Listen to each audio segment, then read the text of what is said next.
नमस्कार दोस्तों। मेरा नाम प्रोफेसर कुलविंदर सिंह है और देहदान की सीरी में आज हम कुछ प्रश्न जो आम हर एक व्यक्ति के दिमाग में आते हैं, वो प्रश्न और उनके उत्तर लेने का प्रयास करेंगे। सबसे पहला कि मैं देहदान या नेत्रदान या अंगदान करके कहीं अपने धर्म के उलट तो नहीं जा रहा, मेरा धर्म तो नहीं भ्रष्ट हो जाएगा। सर्वधर्म में श्रेष्ठ धर्म हर को नाम जप निर्मल कर्म। जिस धर्म में निर्मल कर्मों की बात ना कही जाए तो ऐसा कोई दुनिया में धर्म ही नहीं है। तो सब धर्मों में एक ही बात कही जाती है कि अगर हम परोपकार, सेवा और दूसरों के काम आ सक रहे हैं तो इससे बड़ा धर्म पूरी दुनिया में कोई हो ही नहीं सकता। तो धर्म भ्रष्ट होने की बजाय आप तो धर्म भक्त हो जाएंगे। देन लोग क्या करेंगे, लोग क्या कहेंगे, हमें समाज क्या कहेगा, समाज के आगे हमें क्या मुंह दिखाना पड़ेगा यदि हम देहदान, अंगदान या इसी तरह का कोई कार्य कर देते हैं।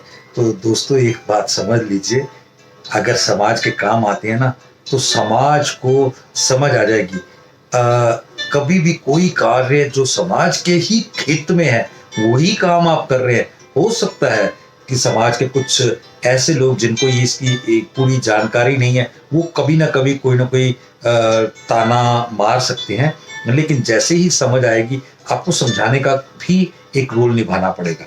और कोई ऐसी बात नहीं है, समाज तो हमेशा ही परिपाटियों से बंधा रहा है और अच्छे लोग उसमें क्रांतियां लाते रहे हैं, और आज ये क्रांति भी आपके जरिए से आ सकती है यदि हम इंसानियत का धर्म निभाने के लिए अग्रसर हैं, सोच करते हैं, जुनून रखते हैं।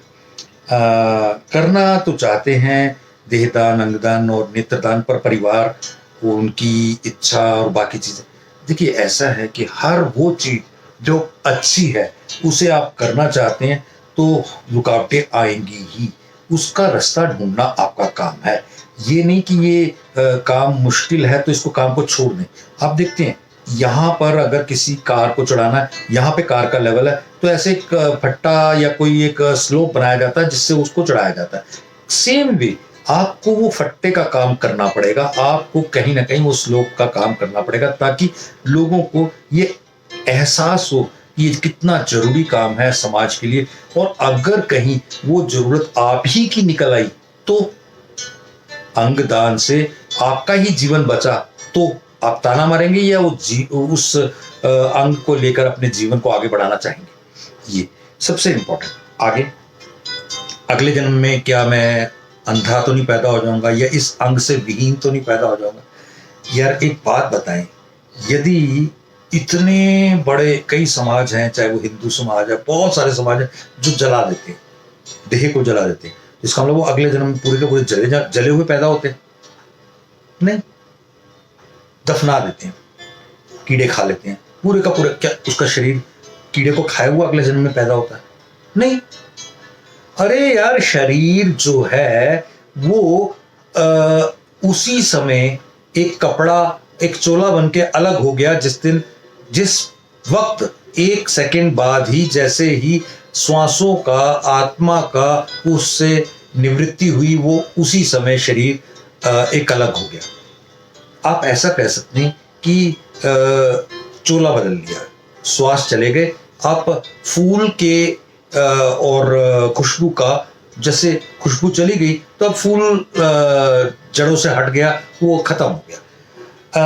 आप मैं किस उम्र में ये दान कर सकता हूँ, क्या इसके हर उम्र का हर व्यक्ति। हमने राष्ट्रपति भवन में एक उन व्यक्ति को सम्मान किया था राष्ट्रपति द्वारा जहां पर जिसने अपने शायद पैदा होते ही नवजात शिशु को खो दिया था और उसका देहदान किया था। तो छोटी उम्र में, और बड़ी से बड़ी 90+ के मैंने कई देहदान, और जिनमें से एक आध 2-3 देवदान तो मेरी भगवान की कृपा से मैंने ही उस पूरी प्रक्रिया में शामिल रह कर के किए। तो ऐसा कुछ नहीं है उम्र का कोई इसमें। हाँ, कुछ चीज़ों में है, वो टेक्निकली आप पर्सनली 1 to 1 पूछ लीजिएगा। लेकिन हाँ, एक चीज़ आपके बारे में बहुत कुछ कि हमें क्या मिलेगा दोस्त, दान। आप कुछ भी दान देते हैं तो दान के बदले में ना कुछ पैसा, कुछ मान, कुछ सम्मान, कुछ भी नहीं मिलता। मिलता है तो सिर्फ उसके प्रतिफल। प्रतिफल मतलब आपके आगे का रास्ता थोड़ा सा संवर जाता है कि भगवान अगर कृपा करेंगे तो आपको अगला कुछ हिसाब किताब बढ़िया मिल जाएगा, इससे अलावा कुछ नहीं मिलता। देन एक सबसे इम्पॉर्टेंट बात हर व्यक्ति ये पूछना चाहता है, इसका कोई व्यापार तो नहीं होता, कहीं ऐसा तो नहीं कि हम तो अपना कर्म बहुत श्रेष्ठता से कर रहे हैं, लेकिन क्या कोई इसके जरिए से हमें, जहाँ तक मैं कोई काफ़ी सालों से हम इस प्रक्रिया में हैं, 20-22 साल से, तो मेरी निगाह में ऐसा कोई हमारी संस्था और हमारे आसपास तो कोई नहीं हुआ, लेकिन हो सकता है कि कई जगहों पर ऐसा कुछ होता भी हो, जो कई बार सावधान इंडिया और बाकी चीज़ों में दिखाया जाता है, लेकिन वो कुछ ऐसे रैकेट्स होते हैं जो शायद इंसानियत को व्यापार करके रखते हैं।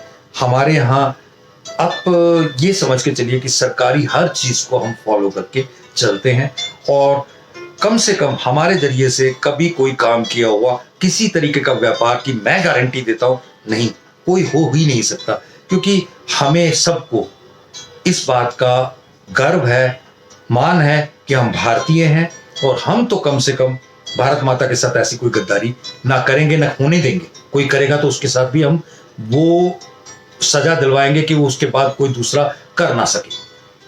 इसके अलावा मैं रोहिणी में हमारा एक कार्यक्रम था, उसमें एक व्यक्ति को मिला था जो करीब 30 साल के थे, 30-35 साल के, और उनका हार्ट किसी और का ट्रांसप्लांट करके लगा था। तो उन्होंने जब अपनी बातें शुरू करके बताई, लंबी स्टोरी थी कि मैं अपने बच्चे तक को नहीं उठा पा रहा था, और स्थितियाँ ये आ गई थी कि मतलब मेरे को अब लग रहा था कि अब मैं जाने वाला हूँ, और अचानक से सब स्थितियों को देखते हुए मुझे हार्ट डोनेट हुआ, और मेरा हार्ट तकरीबन 80% काम करना बंद कर चुका था, और ऐसी सूरत में मुझे दोबारा नया जीवन मिला। और उसके बाद अब वो कहते हैं अब मैं अपने बच्चे को भी उठा पा रहा हूँ, सब कुछ है। कहते मैं तो उसका शुक्रिया करते नहीं थकता कि इस बच्चे को, इस वाइफ को, अपने माँ बाप को, अपने परिवार को छोड़ के मैं कब निकल गया होता। ये शरीर जो दाह संस्कार हो गया तो ये हार्ट तो उसी के साथ चला जाता, लेकिन इस हार्ट ने मेरा जीवन बताया। मैं उसकी सोच को सलाम करता हूँ। आप भी सोचें। Thank you.